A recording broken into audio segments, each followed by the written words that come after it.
Favor is given as luck to the soulfully wise. No demands on creation, so life moves as a joyful surprise.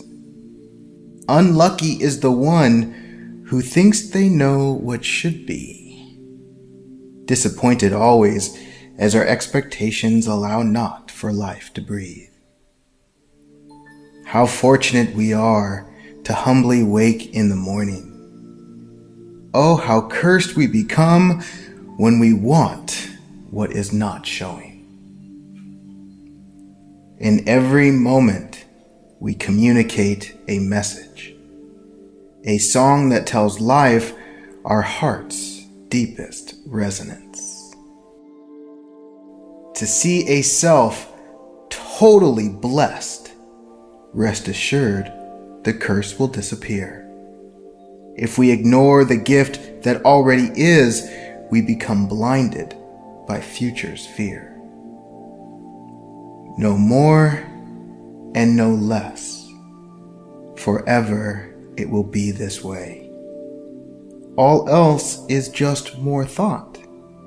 Completely missed is the blessing of today.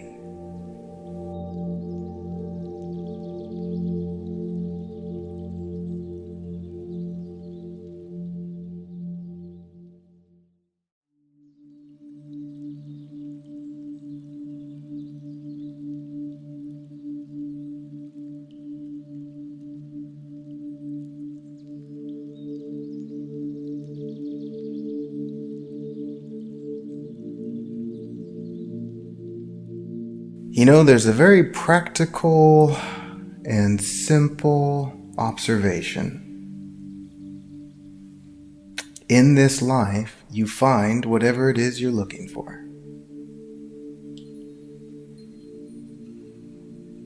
If you look for confirmation about why your life is awesome, then you will be convinced that you have an awesome life. And naturally as such, if you look for evidence about why you suck, this too you will also find.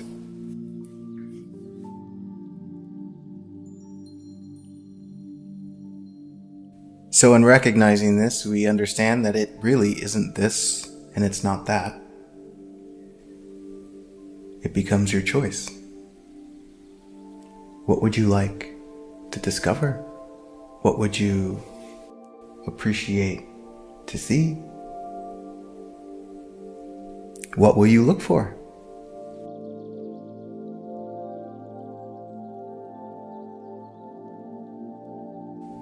And this is when life becomes fun. When you see that it's not this and not that. When you see that you're not really right, and you see that you're not really wrong. You simply see where your attention is. And in this is the chance to begin singing a new song.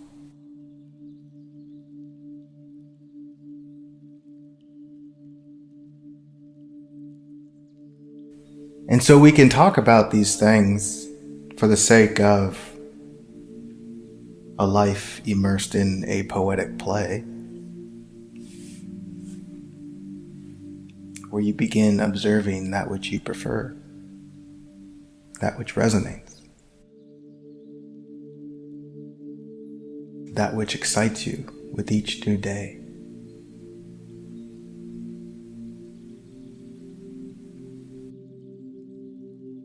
This is the opportunity, this is why we're here, to not only recognize the miracle of what is, but to dance in that, to participate with this.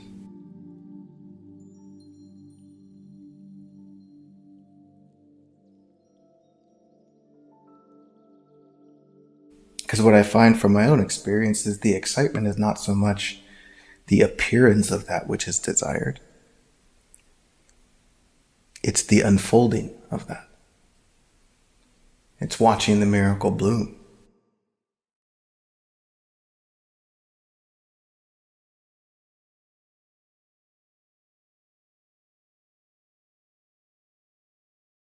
And the comedy of this is that it seems like in our lives we are constantly being reminded that life is a miracle.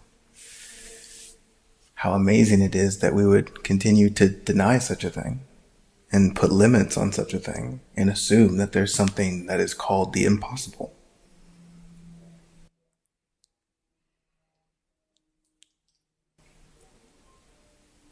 Such an opportunity we have to observe ourselves in our own silliness and to watch this conditioned movement that just projects limitation all over the place. The heart speaks and the mind says, "Ooh, but not that. No, that's too hard. That would take way too much time." Okay, life said.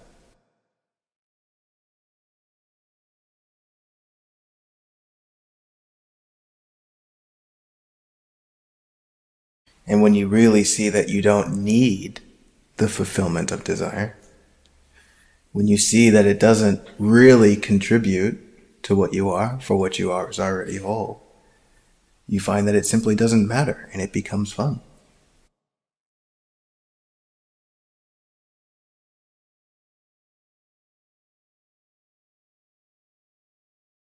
So it becomes a movement away from what do I think I want to this movement of what sounds like a really good time?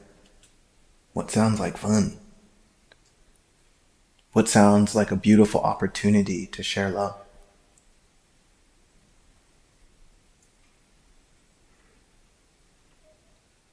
You see, when you see these things as options, then it transforms from a prison.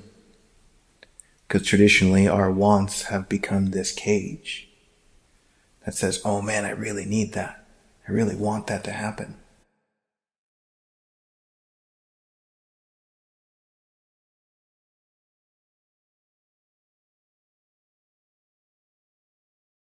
You see, the miracle of this, that you are, that we are, that the one is that the one is constantly communicating with itself.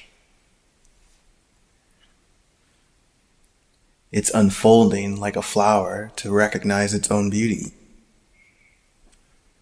The flower doesn't open up to impress others. The flower opens up because it wants to see what's inside.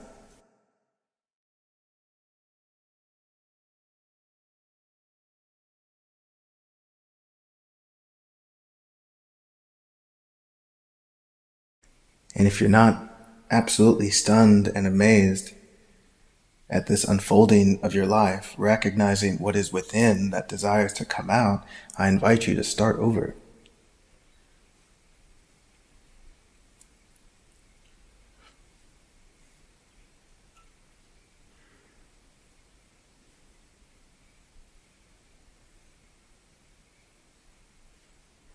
As we've been exploring in this time together in this retreat, it's become profoundly clear that the external situation is simply a reflection of the internal situation. It's the reflection. It's the one seeing itself. It can only be that way. And so this movement inside that inspires you, that fires you up, that lights you up, is the one wanting to see itself.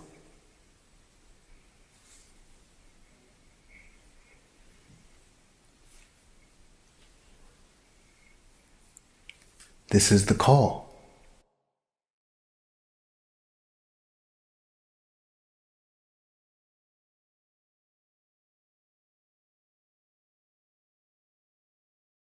And as this call emerges, as it arises, the conditioned system of the human being tends to reject it because it has all of this fear in the way.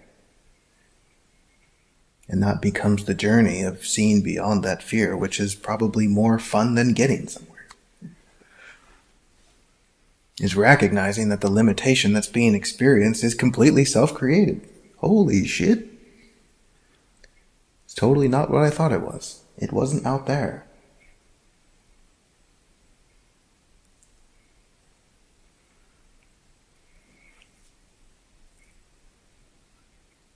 The funny part is that we are waiting until we get our spiritual shit together before we begin actually moving in that direction. Not realizing that following the heart's call is the path of spirit. Starting from where you are.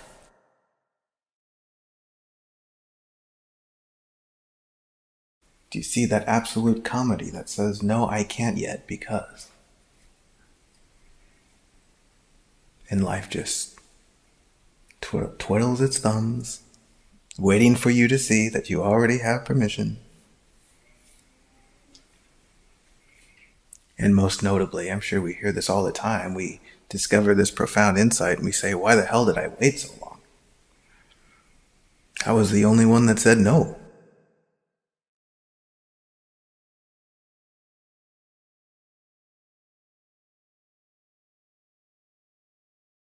And let us not forget that the power in following the heart's resonance, following that which you love,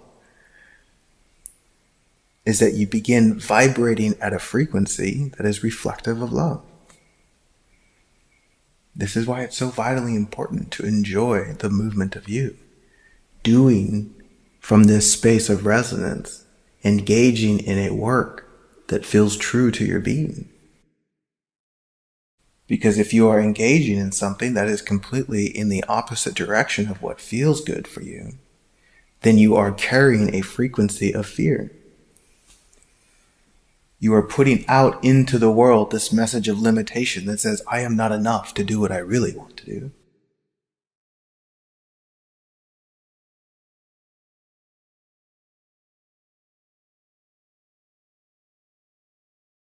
Do you see this, that you are the one with the vibration?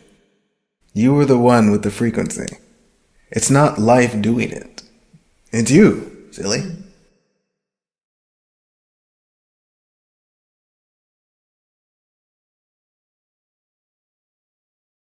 It's just you.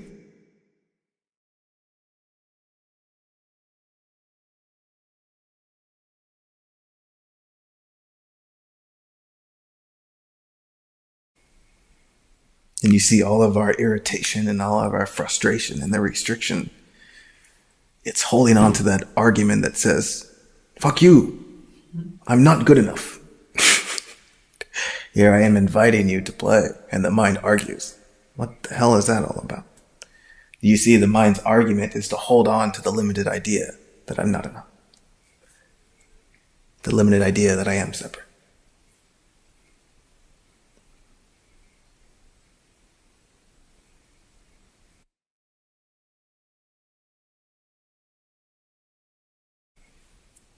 And have you noticed, just in this short time together in this retreat within yourself, you've experienced this falling away of limitation. You've experienced this opening up within yourself that has a very palpable frequency to it. You feel it moving through you.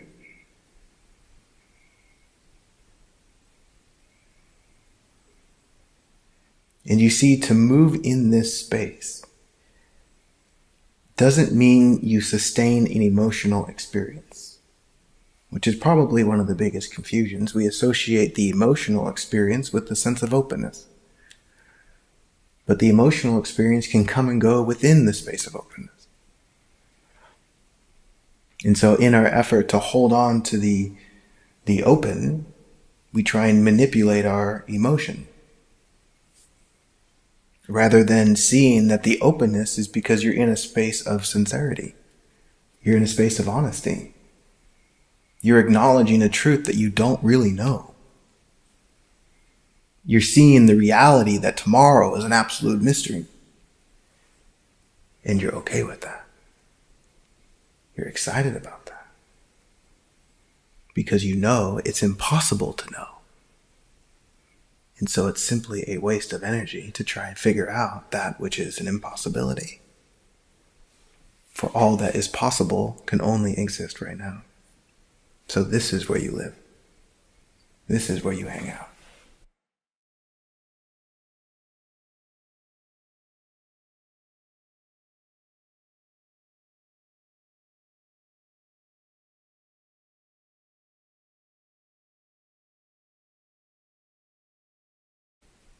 In a very real way, this is so stupid to me, but in a very playful way, very, very playful way, because it's pointing at the obvious. It's pointing at that which you're swimming in. It's pointing at that which is right in front of you. It's pointing at that which is breathing through you.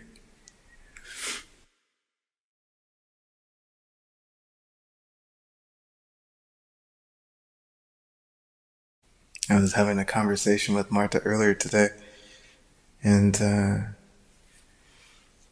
this subject about something arose, something relating to the nature of life or whatever, and talked about it for about 20 seconds. And then there was just like silence. There was like nothing to say about anything. Because it's the recognition that it's already done. To even talk about it is to distract from it.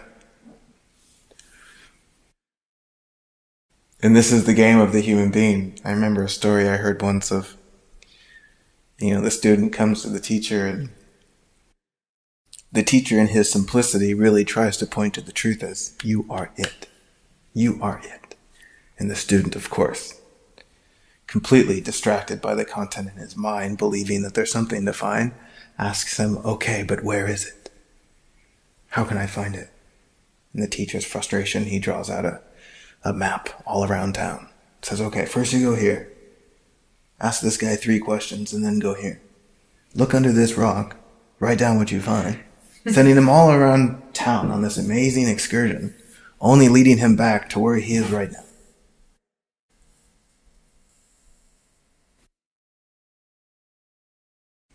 Maybe after you have exhausted yourself. That was so cool. He was like, whoa. You shy? Yeah.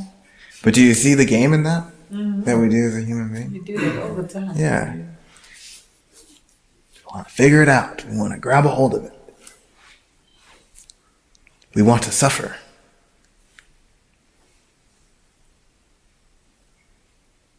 Because in all of the ancient spiritual traditions, the reason these methodologies are so intense, so rigorous to the person, is not to help you find something, but it's to kill who you think you are, to show you that you cannot do it. And so we will have you meditate for a whole year, 10 hours a day, and tell you that there's something to find. You'll have all sorts of crazy experiences and think that's it and that will fall away. And pretty soon you will just exhaust yourself. You realize there's nothing. But now.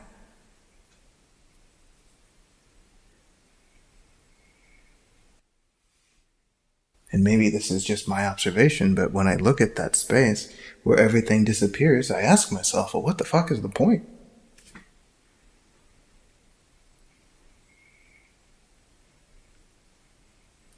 It's to be. And in the beingness, where there is no bullshit of past and future, where there is no self trying to get to tomorrow, where there is no sense of needing to gain or afraid of lose, the only thing that is left in this space is a play. We see it all around us in nature. Everything is dancing.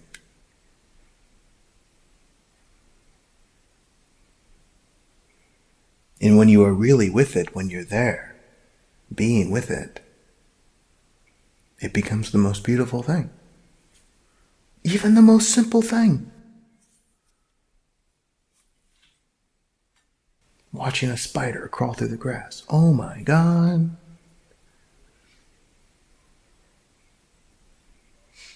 It all becomes an adventure.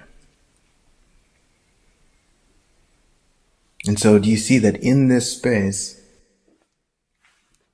you automatically begin looking for confirmation of the miracle?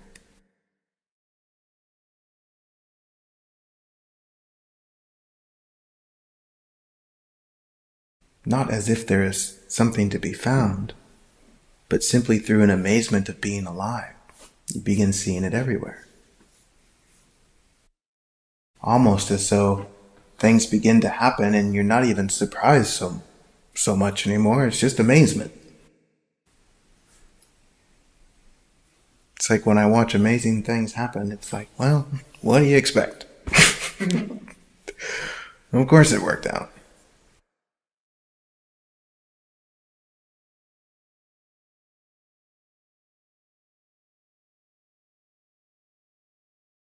And so to tap into this, one must get profoundly sincere with themselves, because if there is not that, then there is nothing to be communicated that is sincere. This is where you take an inventory of your being, discovering what has been denied, what actually feels true if everything was possible.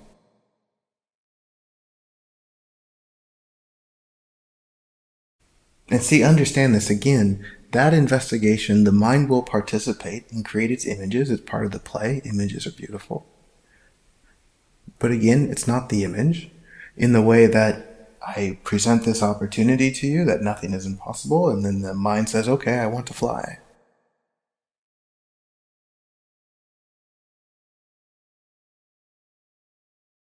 And do you see how the mind is creating an image of an internal state of being?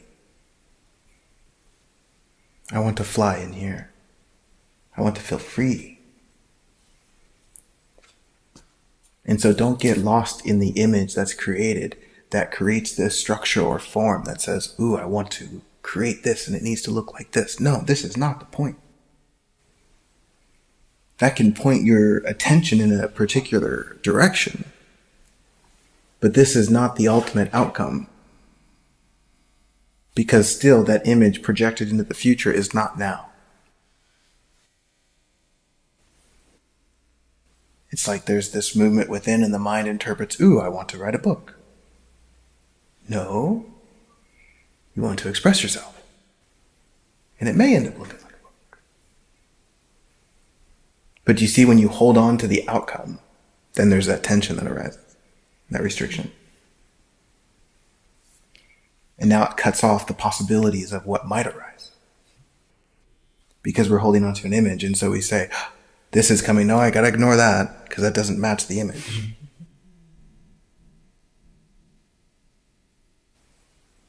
What we are tapping into is the frequency of this, the feeling of this, that is a representation of your wholeness.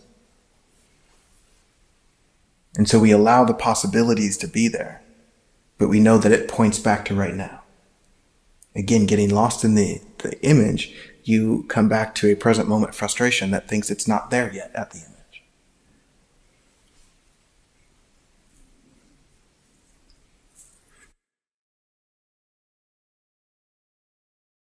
And I can tell you from my own experience, if you told me 10 years ago, Tiger, you're going to give talks all the time and you're going to talk about the same thing every time.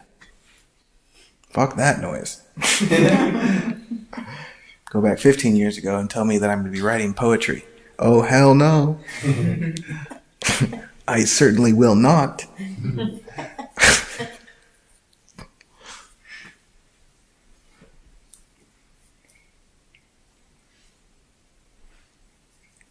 And you can see how this is simply just a trust of the present moment movement.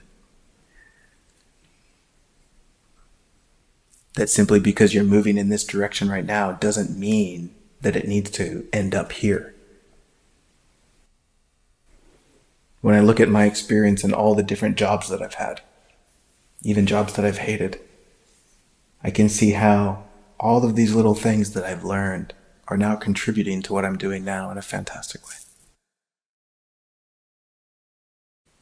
It's like I worked in a corporate office for a couple of years and it was absolute bullshit. And then one day a light bulb went on and I realized I could do this shit on my own. And then took the information that I learned from there, started my own company, didn't have to have a boss, didn't have to show up on time. I could work wherever I wanted to in the world with a laptop and cell phone, which allowed me to go share.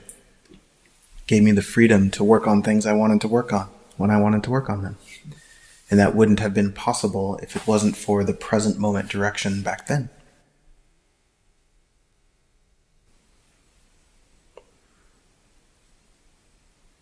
And so do you see when there is this acknowledgement that I am not misplaced. I am not out of the flow.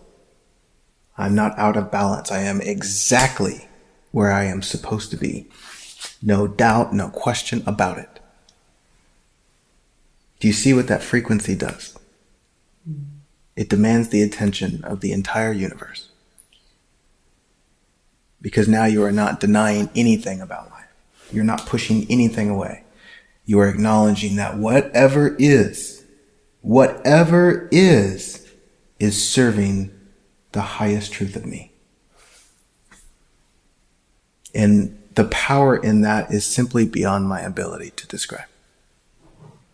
I even hate saying it because it's like, that's not even it. It's so much more powerful than that. It's the totality of what you are that is beyond the size of the universe.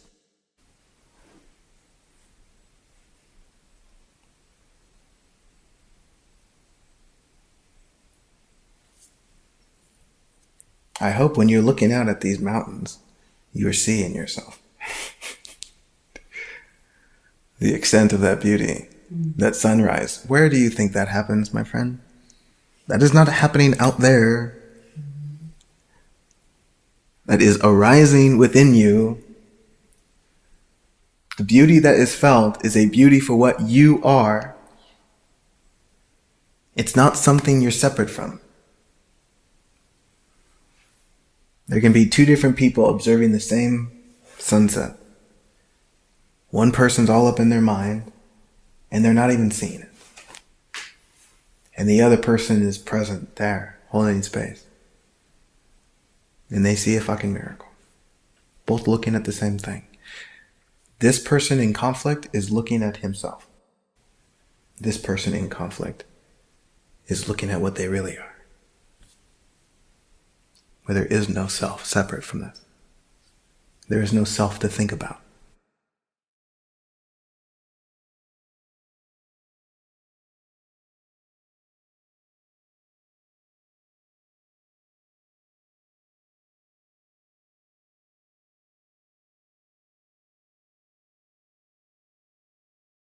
And so beyond the game of what will I create and what will I manifest and all of these things, again, it can be an appropriate path if one is pointed in that direction, but I'm just kind of going straight to the root of it. None of that matters. And I say that because there doesn't even need to be an intention, because life already knows your heart. In the way that you don't need to tell life anything. I see it as funny that we would ask God for something as if God is not aware. It's like, God, I don't know if you got the memo, but this is happening in here. It's already done. Before your mind even touches it, the entirety of creation already knows. Do you see that? Your mind's late to the party. It's late to the dance. The mind thinks it found something, but yet everything already knows. That's the fun. Weird thing. And so, even beyond all of that, trying to figure it out and, what, I find that these things become profoundly clear when one drops into their own realness, not as an effort of trying to figure out yourself or figure out what you should or should not do, but just resting in this space that we're tapping into in satsang. These things become clear even if the mind doesn't understand. There's something within you that knows. There's something within you that knows you're exactly in the right spot. So much so that you don't even need the mind to understand. You don't need to have an image of it. You can just simply rest with a sincere gratitude, a sincere movement that just says, thank you. Thank you for this that I am.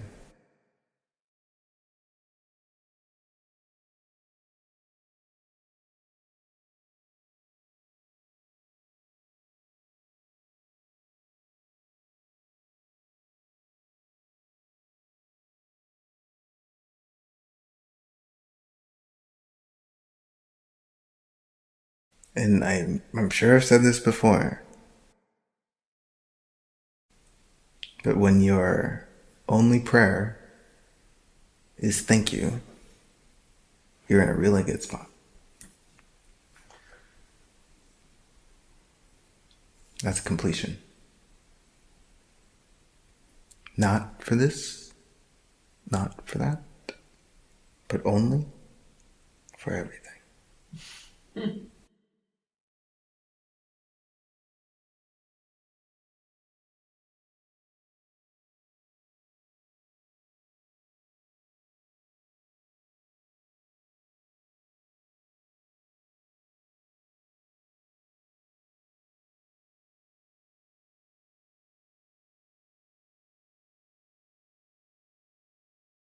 And so I invite you to trust what's moving in you.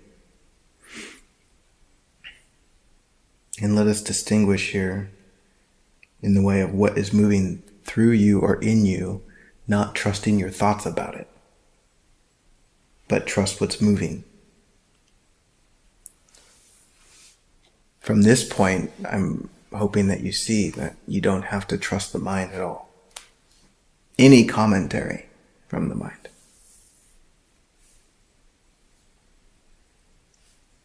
But to trust the sincerity of what is moving, whatever emotion is being felt, whatever feeling. Again, not as if they're right or wrong, true or false, but the reality of their present. A lot of times we try and read into all these things and give them stories about, well, what does this mean? When really the invitation is just to be. Let it be there.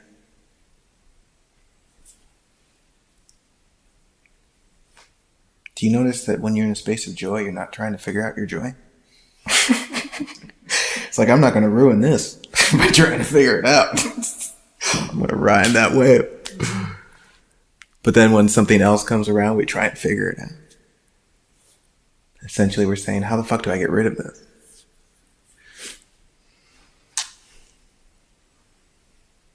When just like joy, it's just wanting to move.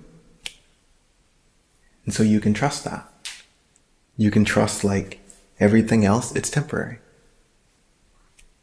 When you're in an amazing space of openness, there's the thought, I can't imagine how this would ever go away.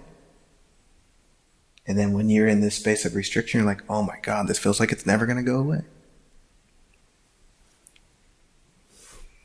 And I invite you to really acknowledge and see that and let that drop into your core. That all of these things change. All of these things transform. You are not the decider of what should or should not be felt. You are the one that holds space for life to move through you.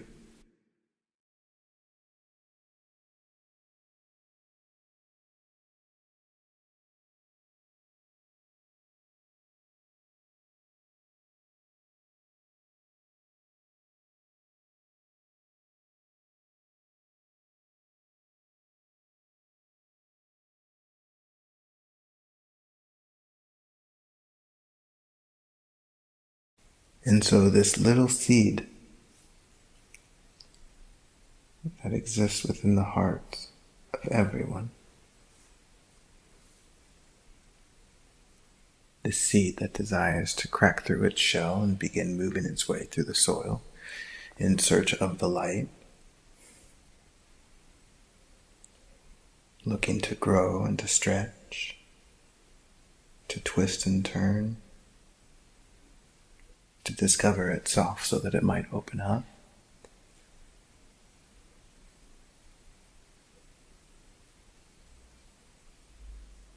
It follows the light. It doesn't mean it's always easy.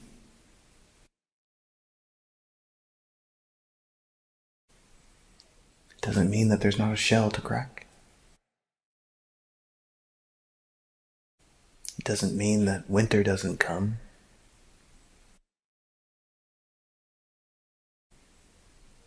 It means that it's here to explore. All the while following the light.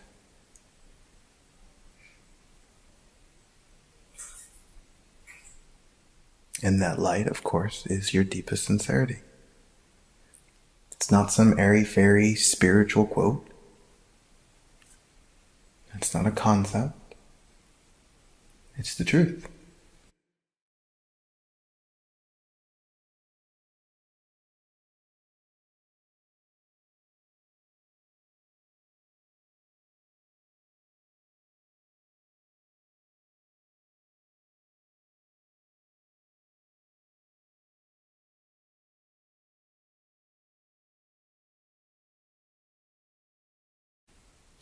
And so when you find yourself in the dead of winter, as you will,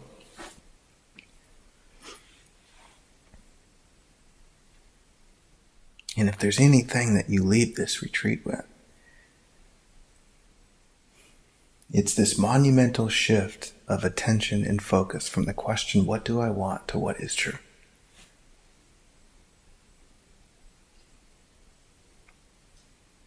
And I say that from my own experience, that as I look back, this is what has made the biggest difference. And you see, it's not even a spiritual thing. It's not a meditation practice. It's sincerity. Huh? You need to stick to it. So, Oh, I don't. Some kind of a meditation principle. Is a recognition that that's the only thing that's really real, is what's true.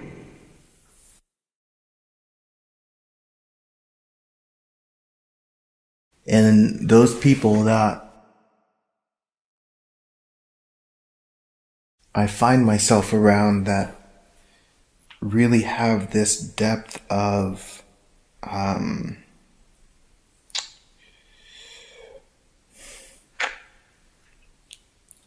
openness to life, I can see that that is the primary question in their life.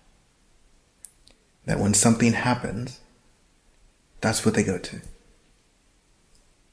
There's not like this reaction of trying to figure it out, or who's doing what, or da-da-da-da-da-da. It's no, boom. What's really going on? What's really true here? And you see there's a vulnerability in that. There's a willingness to be delusional and to see your own insanity. But there's a power in that too. Because of course, if it's all a reflection of what's out here, if you go to the root of it, then it begins to change. It changes your perspective. And as soon as your perspective changes, your whole reality changes. You see, a lot of times when I travel around and hear questions and hear people's comments, it's very clear that they're trying to change something. They're trying to reorganize the surface of their life. They want more of this and less of that. Hypnotized by the three-dimensional experience. Not realizing, not seeing that the only reason they are seeing that which they don't like is because they are seeing it in a way that they don't like.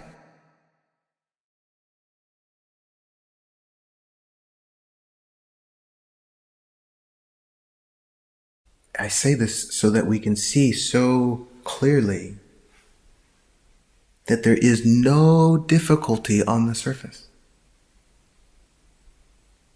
There is no difficulty in reality. None whatsoever.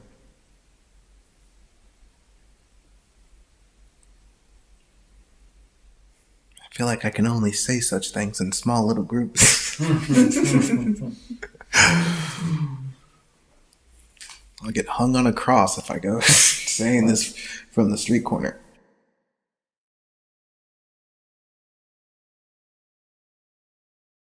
You see how people would get super defensive. And this, of course, is why it's not meant to be said from the street corner. It's not meant to be broadcast for everyone to hear. No. Only for those that are open to see it. This is why a retreat with such a small group can be so powerful. Because I can tell that everybody here is actually ready to see this. Yeah.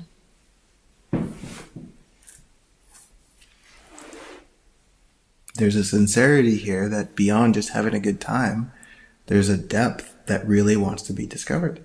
And so you can be direct. No bullshit.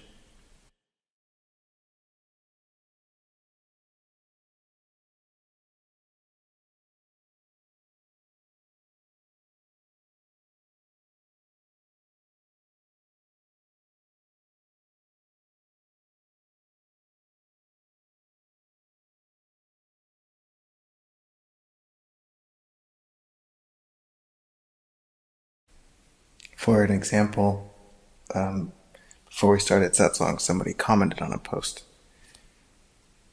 And they said, wow, you are so blessed.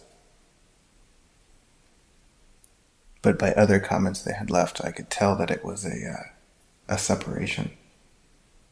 They also said they wanted to live vicariously through me, which is a clear exposing of how they see their life. Very easily you could see somebody else's fortune and say, wow, we are so blessed. Yeah. Right? Because what you see is confirmation,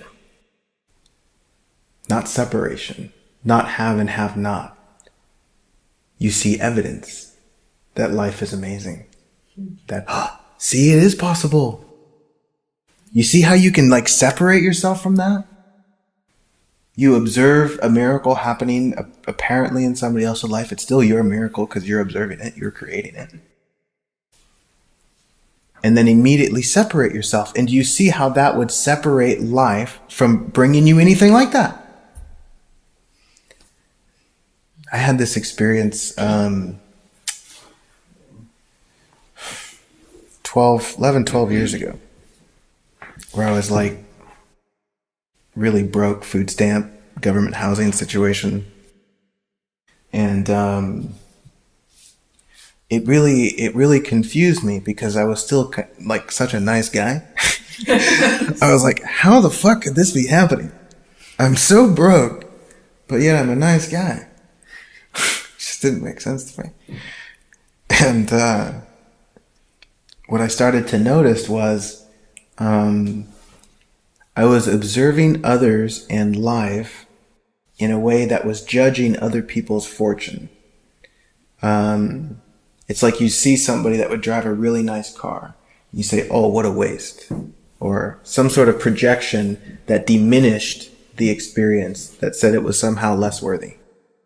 Or somebody had a 20-bedroom house. You say, that's ridiculous. While somebody in a third world country is seeing your 2-bedroom apartment and saying, what a waste. That's absurd. It's excessive to have 2 bathrooms. And so do you see how it's just completely relative? It's not too much and it's not enough. There's nothing in life that is actually that. There's nothing in life that is actually judged as too much or not enough. But when the mind does that, it creates distance. And so it's as I began to notice that, and it was so subconscious, it's I'd look out and there was just that movement, an automatic judgment. And of course that was the conditioned limitation that I had growing up, ideas about money and all of these things. But the reality of the situation is that it was nothing.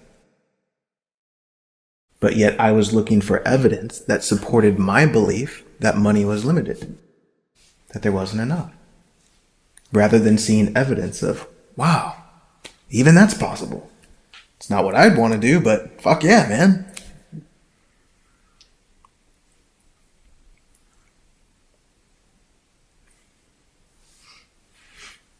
And so it's these little things that I invite you to notice that are projecting limitation. And if you're open to see them, you will see them everywhere. It will actually blow your mind.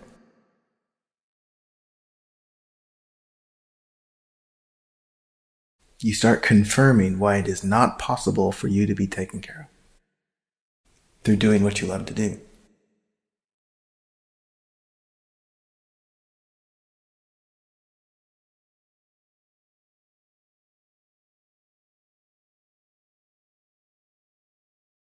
And so just tell yourself that you would like to see that. I mean, you can communicate with your energetic system, with your conditioning and all of that, just through expressing your own openness to it.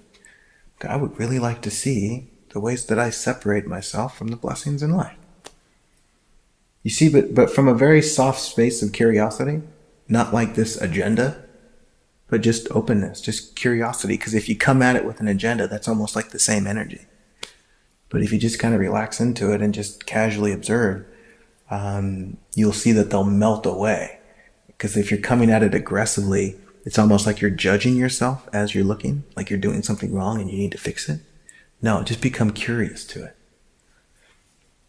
And if you're curious to it as it arises, you'll be able to sit with it without judgment.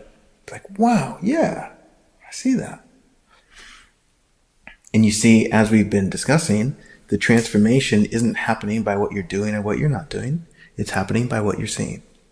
So when you start to notice limitation that's being projected outward, it just starts to fall. And the next time it comes back around, because it will, it's a conditioned pattern, it falls. It just becomes lighter and lighter and lighter.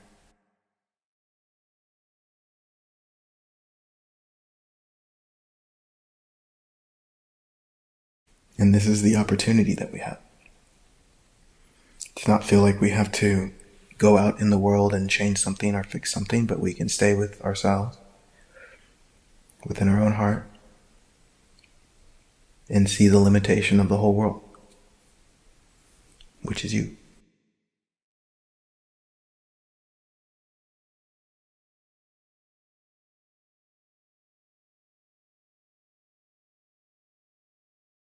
Any questions, comments, contributions, concerns, arguments?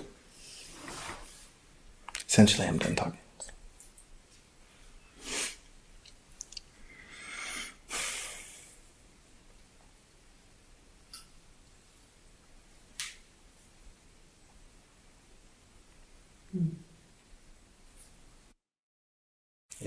It's this point of ready to hear that my mind was wondering about when you said it.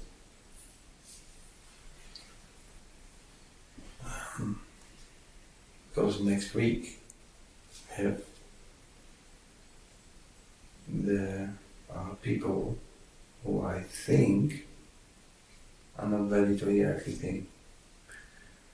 And actually this afternoon we had this beautiful discussion about that, about the expectation of that, judging those people that they can't hear, and so on and so on.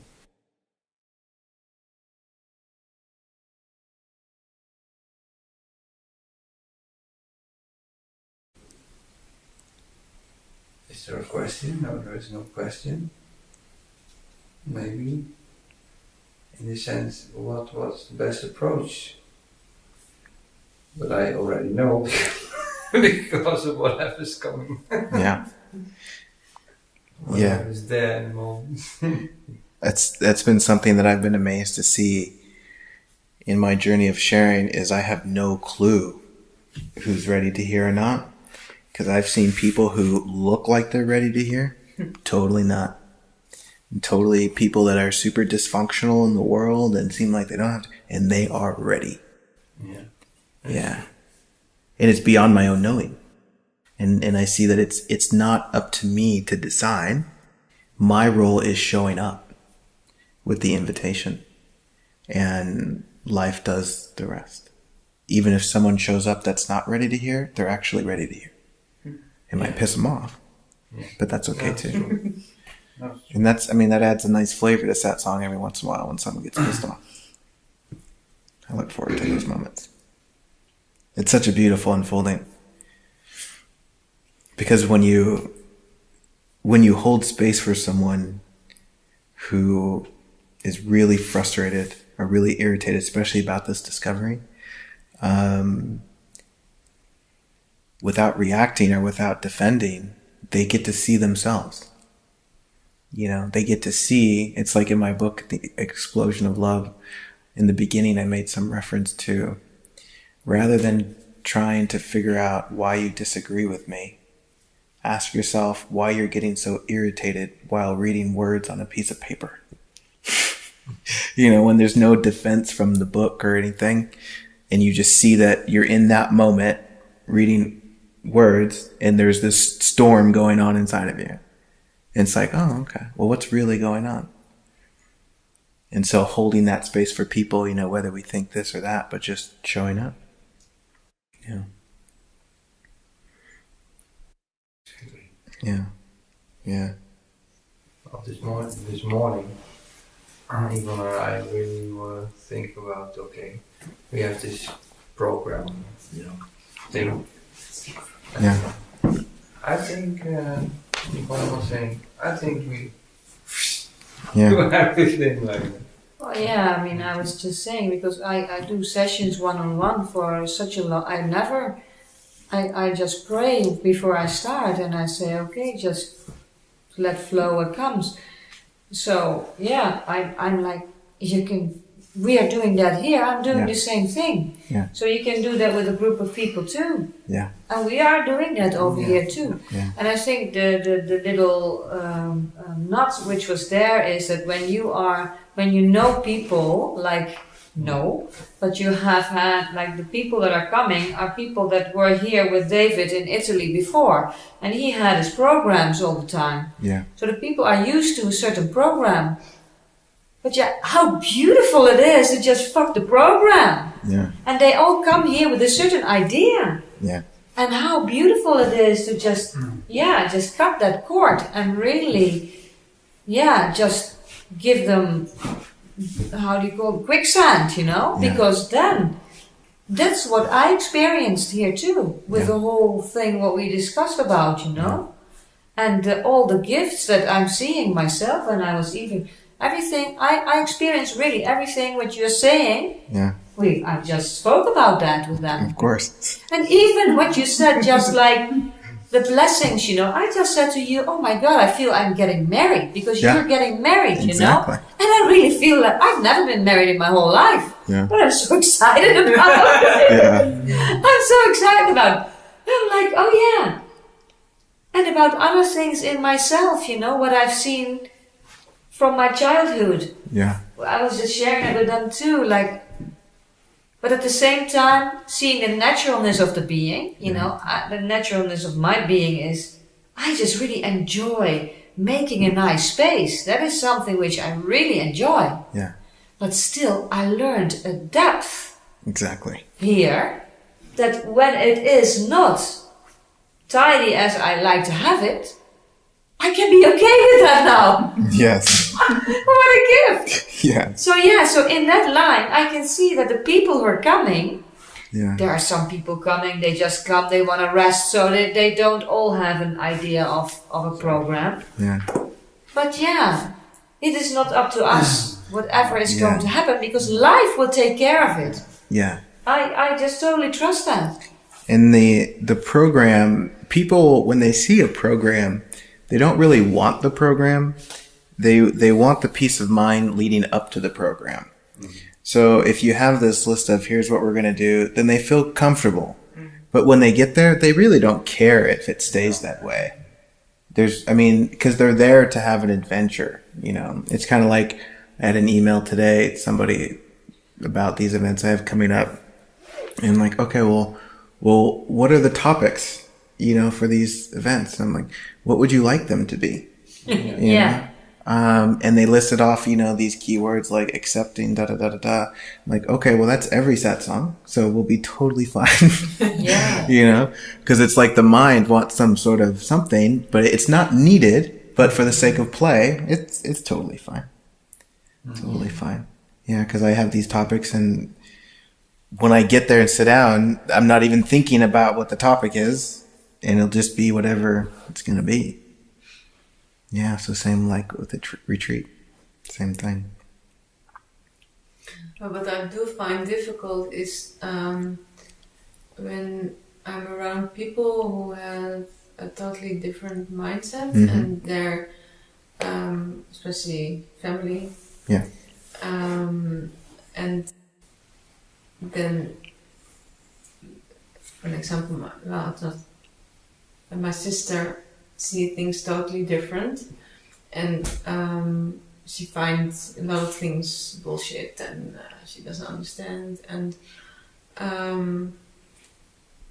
so I feel that more and more I having a distance with her, and I don't feel like calling her anymore because she's complaining about everything, and then I try to talk with her about it in another way, like she maybe sees that complaining is not helping her, but I don't come through it, so then I rather take distance, but also I find it very difficult because her children I'm really close to her children. I love them very much, and I like to see them, and they like me a lot. And then, her daughter is growing a little bit to me, and then my sister gets afraid that I'm taking away her children, and then I decide, then I back off more. Yeah. But still, it's a conflict. I mean, like, how can I deal with this in a way? I try to just see it with love and compassion, but still, I find it difficult. Is there any scenario that feels good? Not like happy, but just feels good. For me, that I can just hang out with the children whenever they like, and just not hang out with my sister. Is that possible?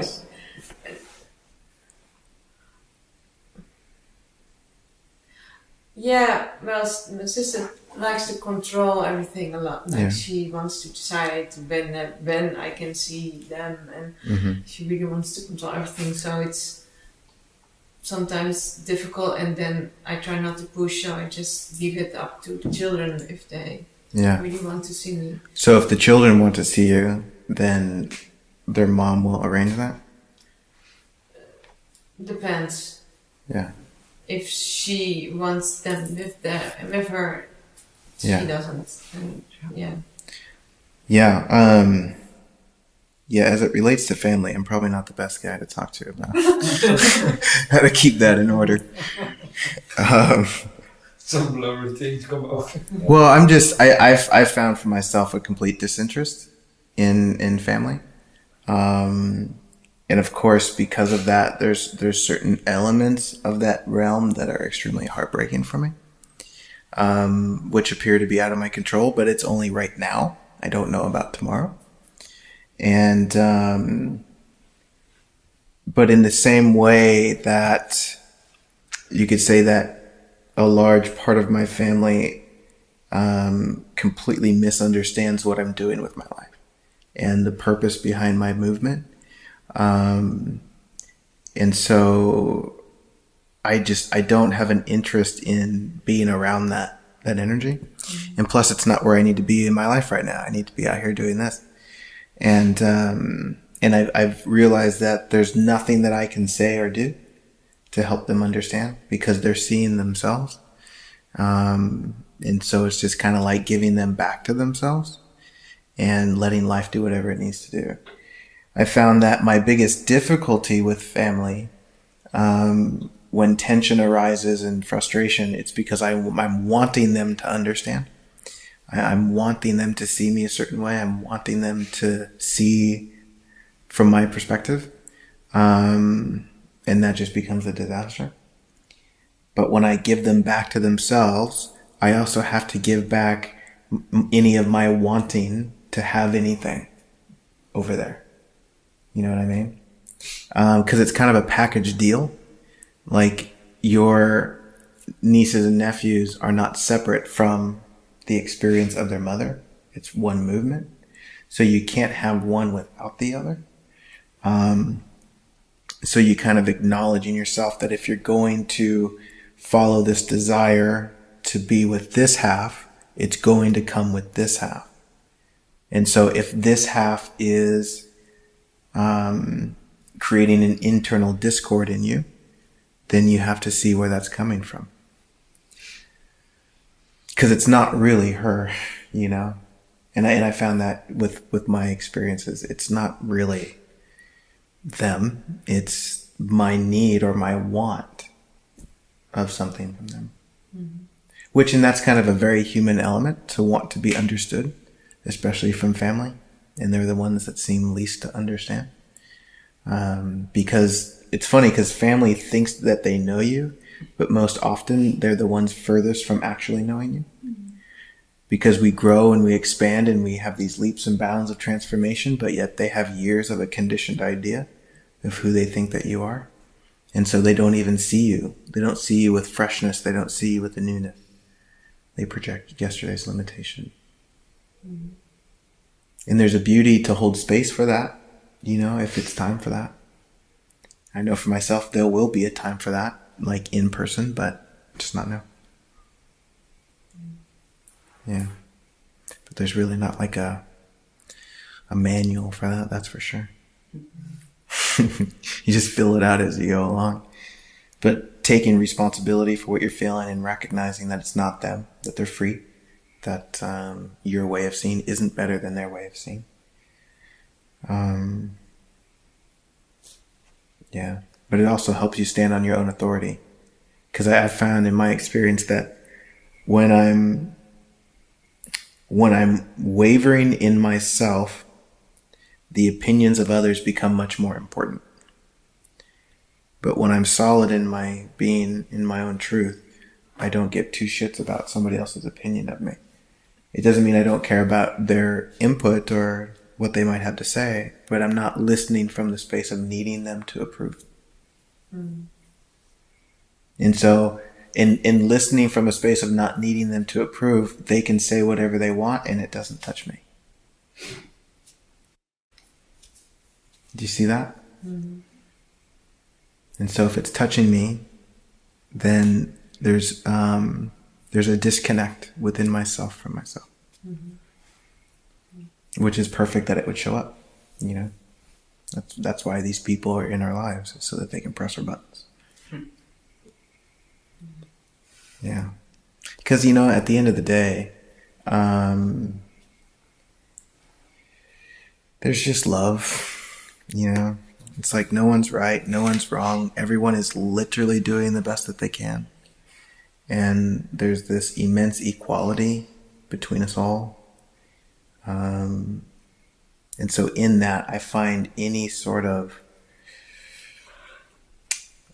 dissatisfaction with the way people move fall away.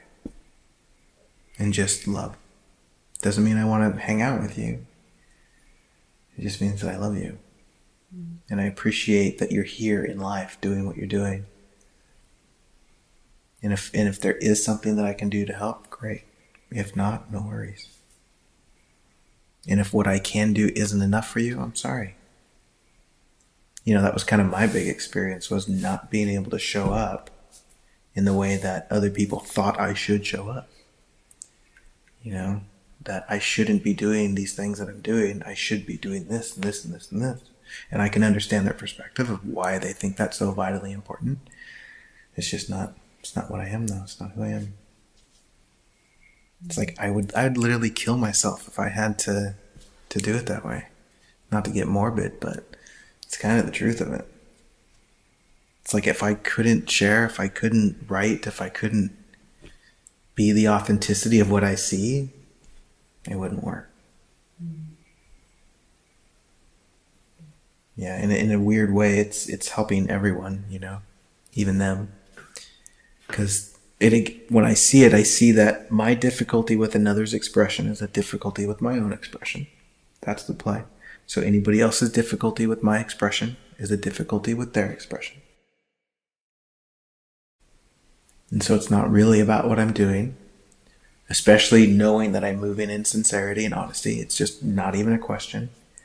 So their difficulty is for me to hold space for them to see that they too are free.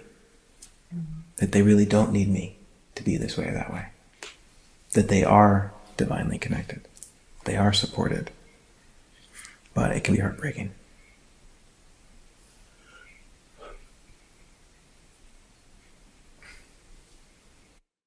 We call that the winter time.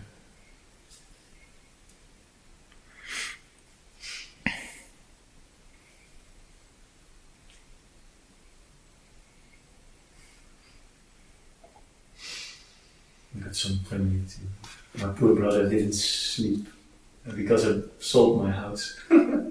He was so worrying about me. Yeah. And me, felt great. Yeah. Yeah. You see, family is so intense because there's tremendous identity there. Mm-hmm. That's all it is. It's just identity. And we don't like seeing our family because they reflect back to us the parts of ourselves that we don't like.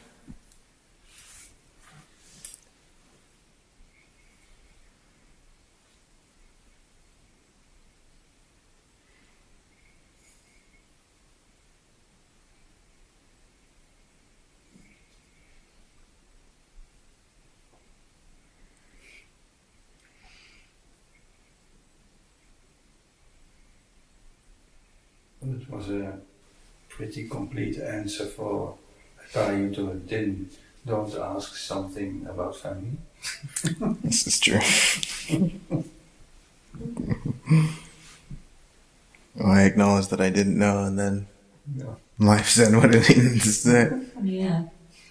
It was pretty cool. Well, it's kind of like, when people ask me relationship advice, the first thing I say is I'm the worst person to ask for relationship advice.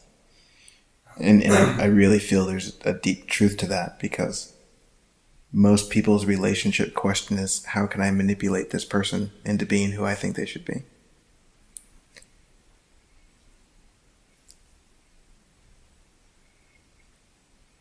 And I can't play that game.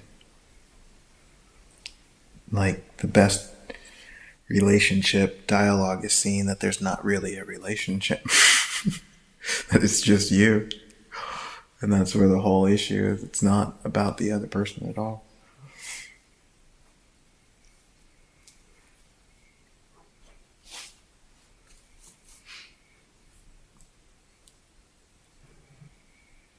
Yeah, and that's what my Facebook inbox gets flooded with all the time, is like relationship questions.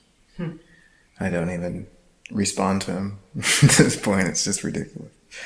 But, people will send me, it's like, seriously, like full-on pages or 2 pages of all this story about what they're trying to figure out in their relationship. And it's not even the point. They're not even looking for the truth. They're asking, how can I put my story back together? Yeah. How can I manipulate this situation so I can get what I want?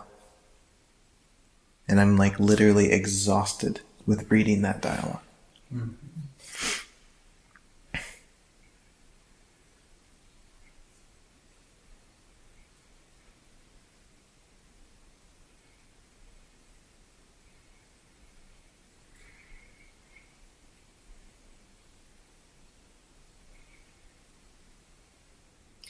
Yeah, I think that's one of the things where I have seen for myself, and I guess I still have a little difficulty with when I see it with clients. I have exactly the same thing. People just write me the most long stories, even I have on my website, don't tell me anything. I don't want to know nothing, because it is only in the way of, for me, hearing whatever I need to tell you. But they ask me questions. And sometimes, because I have a heart, I want to share with them something, So then, and mostly there are people, you call it family, there are people Right. So I have people in Florida, I got this question. So I thought like, what? Well, so I sent her an answer back. Although I knew the only thing she wanted was the magic pill. Yeah. She says, oh, you have such a good connection there. Can you ask for me? And I said, no, that is what life is giving you, Yeah. So, but I gave her some little ideas what she could do. And then she says, "Oh, so you're saying I always did it wrong?" I didn't say that at all, you know. And then so I sent her a message after that, just short. Yeah. She's not opening it, Yeah. you know. And now I can look at it and I can stay Peace, right? in peace. But oh my God, they have to, the blood under my nails, we would say, you know, because I would put a lot of it, I would put so much time in that just to share, you know. They don't want to listen. Yeah. So yeah, what you just say is really, I still have difficulties with it because to not answer at all. Yeah. But yes, there are some of them I just don't answer anymore. If it's people that I have like somewhat of a relationship with, it's different. I know it's difficult. The stuff that I'm getting is people that I'll never see, and you know, and just with my online situation, people think I'm like an advice box or something. Exactly. You know? And then I don't read it, and I see another message a week later. "You're such a dick. Yeah. Yeah. You didn't even read my message." Oh yeah, I know. I'm like, that's exactly why I didn't read your message. I remember in the beginning it kind of hurt, but then later on you think like, yeah, sorry, I'm not or people, they call me like Saturday night because my telephone number is always the same since years, so I didn't change it. Like Eastern evening, you know, like 10 o'clock. They call me. So I couldn't say the number, so I pick up the phone. Oh yeah, and they start their story. Yeah. So I say, can I just stop you for a moment? Oh yeah. I said, I'm sorry, I don't know if you know what time it is. It's 10 o'clock, it's Eastern evening. I'm actually not willing to talk right now. Yeah. Oh. And I'm like, they even have something like, oh no, you know. You know, and that's the best medicine that they need. Yeah, but still, that rejection. When I hang up, what I still do have is, my mind is doing that. Because I know exactly that I have the right to say, no, just call me back on Monday. But there's always this tiny little thought, what if I could have helped this person, you know, in only 5 minutes, you know? Yeah. So I still have that. Yeah, and that's good because it helps you refocus your intent of why you're doing what you're doing. And I've gone through all of that, and what I realize is that I'm not in this to help people. Exactly. Because I don't know what people need. Exactly. I'm not a guy with answers for your mind. You know, if you want to sit in that song, great. But other than that, there's no advice here. And so having those types of interactions with people makes you question why you're really doing what you're doing. And you just get clear. So again, that's perfectly part of that journey. And so you invite that kind of feedback, you know, you invite people getting pissed off at you, you invite people trying to destroy your reputation and, you know, all of these things, because that's part of it. It just draws you into a deeper sincerity. Yeah, I do see that totally. Because I have been at a point for myself to see like, okay, I'm actually very clear in what I'm doing. To people, and that I'm not giving them answers on whatever. It's not up to me to give them an answer. I'm just holding the space for them, and I'm opening up to the answers that are coming, life is giving them. But and I've just seen way too many times where the real answer that's asked for is my own sincerity. Not what's socially right, or not what's the polite thing, but what's honest. And me moving in that way is what has been the profound lesson beyond anything that I say. Even in satsang. Like a great example is last year when I went to Scotland to share, and this person invited me to stay at their house. It was a guy. And he enjoyed my videos and stuff, but he had this idea of who I was. A spiritual guy, whatever that is. And I got there and just completely destroyed his idea, like total bummer. You know, Tiger is not who I thought he was. And, you know, cause I was there staying in his place and I was working, you know, I was in my creative flow doing what I wanted to do. And I wasn't, in a way, I just wasn't being how he thought I should be. Mm-hmm. And eventually he brought it up because I could tell that he was getting all twisted about it. But I let those things fucking play out, man. You know, I don't need to get in the way because it'll show itself if it needs to show itself. And because that's part of the sincerity too, is seeing that it's not really me because I'm sincere. I'm being honest. And that's the biggest thing to know. If there appears to be conflict, you go into yourself. If you're being dishonest in any way, then engage. You know, like own up and be there to say something. But if somebody else is throwing a fit or something, stay within your own frequency and hold space for them. Because it's a very compassionate movement that knows you're not doing anything that's creating harm. And then after a few days, you know, he said, man, I just have to talk about this because I just had this amazing realization where he saw that his whole projection onto me was a way of reinforcing his own limitation, like his own smallness, his own unworthiness, and like needing me to affirm him or approve him or validate him.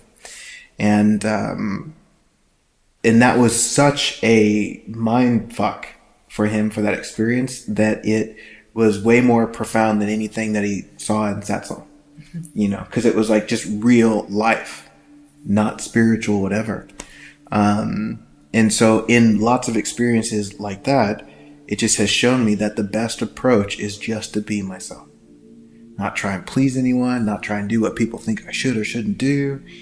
And that opens you up to have the appearance of more people pulling for your attention, if that makes sense.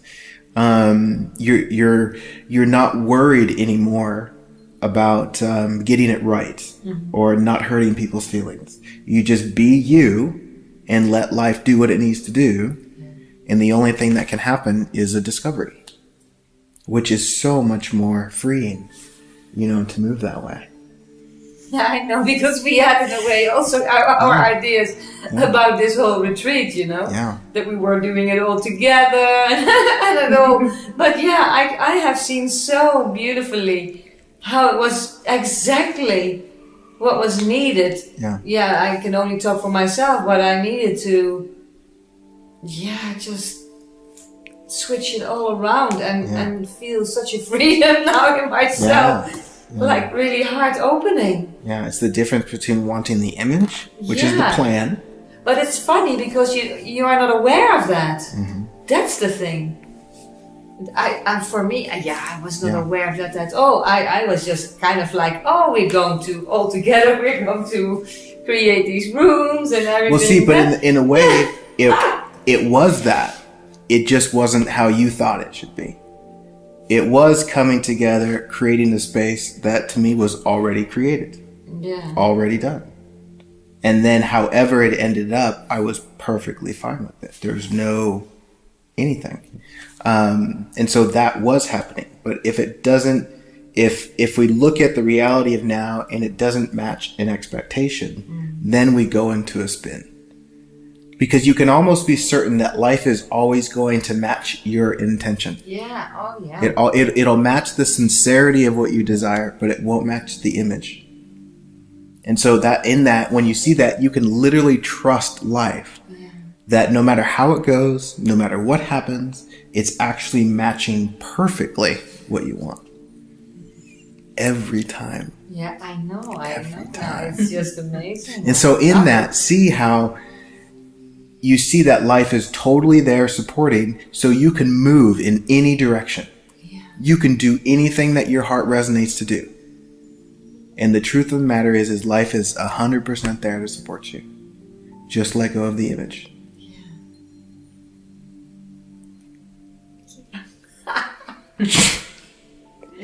Yeah, I can't believe I don't get tired about talking about this stuff. So amazing. it's like it's so brand new every time you see it, you know? Every time you drop into it, it's always just fresh and alive.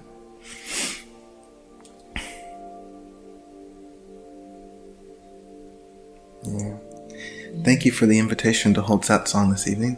That certainly was not on the program, Yeah, but it was beautiful. You can rearrange the whole program. Yeah. There is no. Yeah. No, but also about the yoga, you know, we talked about the time of the yoga. If it's not suitable for people, we can change it. We can change the moments of the satsang, and you know. Yeah, and that's why I'm here, is to hold this space for satsang. And so whenever the people here want to do satsang, boom, I'm there. We will have tomorrow 3 times. No. Yeah. If you want me to decorate something, that's why I'm here.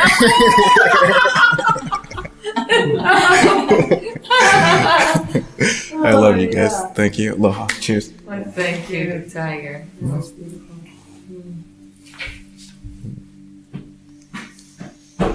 We're so blessed. So blessed. So blessed. So blessed.